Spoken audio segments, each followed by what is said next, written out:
बिस्मिल्लाहिर्रहमानिर्रहीम। आज हम बनाएंगे गोभी कीमा। जिसके लिए हमें जो चीज़ें चाहिए, प्याज, टमाटर, हरी मिर्च बिल्कुल एंड में, एक अदरक और लाल मिर्चें, हल्दी, कीमा।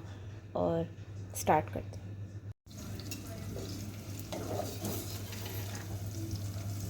प्याज का कलर हम हल्का सा चेंज करेंगे, उसके बाद हम इसमें कीमा ऐड करेंगे और लहसुन अदरक शामिल करेंगे।